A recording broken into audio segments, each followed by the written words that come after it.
Hi, we are going to present about the rights in respect of education in Malaysia and its limitation. I'm Nurul Nabila and our group member are Nur Shadina, Sharina, Hanis Nurhana, Tan Poshin and Sulhana Auni. In Malaysia, the right to education is constitutionally granted under Article 12 of the Federal Constitution. It ensures access to education for all citizens, regardless of ethnicity or religion. However, there are limitations, such as disparities in educational resources among different regions and challenges in ensuring equal opportunities for all due to socio-economic factors.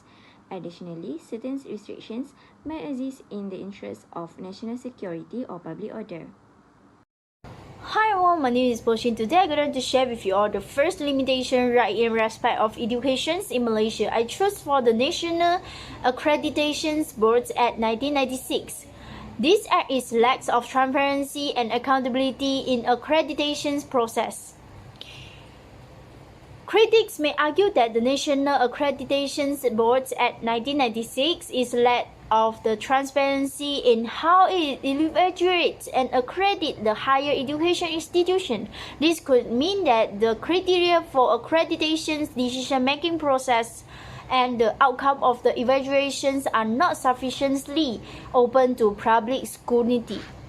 It is also have unclear guideline on education quality. The absence of the clear guideline on the quality of the education provided by the institutions may lead to disparity in educational standard. If the acts does not define and enforce the specific quality of standards, institutions might differ widely in the quality of education they offer, impact on public and private institutions. So when we're looking at it is also the lack of the clear quality standard may impact the public and private institution differently. Public institution may presume to meet certain standards due to their status, while public institution may face greater scrutiny. This can lead to an uneven playing field in the higher education sector. The next point is access to education for marginalized non-citizen children.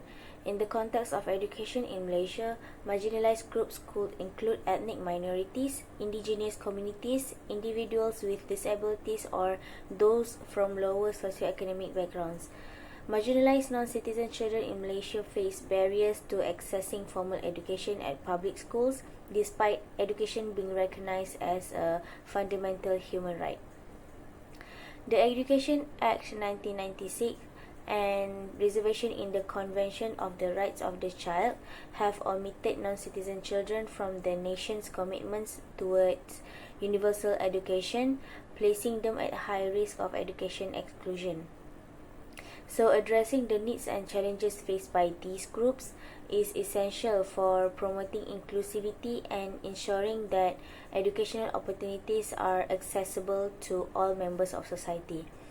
Policies and initiatives aimed at reducing disparities and promoting equity play a crucial role in addressing the concerns of marginalized groups in the educational context.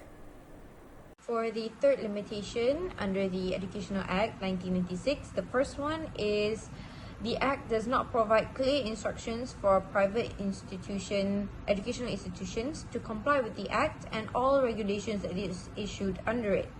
The second limitation is that it does not specifically mention inclusivity in education for special needs children and children that has disabilities. However, there are a couple of steps that the government has made to promote inclusivity in education for special needs children and children that has disabilities. The first one is the Malaysian Educational Blueprint 2013 until 2025. This includes 25 major initiatives for those children in this blueprint. And the second one is Inclusive Education Information Guidelines, and this was issued in October 1994. Third one is Special Education Regulations 2013. This one provides a framework for all of the educational programs that enable students with special needs and disabilities to have the same education and to enter the same mainstream schools such as the other children does. And that's it for the third limitation. Next, language of instruction. One of the key policies related to language in education is the National Language Act 1963, which emphasizes using and learning the national language, which is Bahasa Malaysia. The emphasis on Bahasa Malaysia, the national language, as the primary medium of instruction in public schools can be a limitation for certain communities or individuals whose first language is not Bahasa Malaysia. Although the use of Bahasa Malaysia promotes national unity and communication, it can be difficult for ethnic minority students who speak a different language at home. This language barrier can affect understanding of the subject and affect academic performance. For the conclusion, the right of education is recognized as a fundamental human right in Malaysia, but there are limitations for the right for the certain group, such as marginalized non-citizen children, and also they are excluded from a formal education at a public school, and they also lack of the structure in the provision of education for a non-citizens.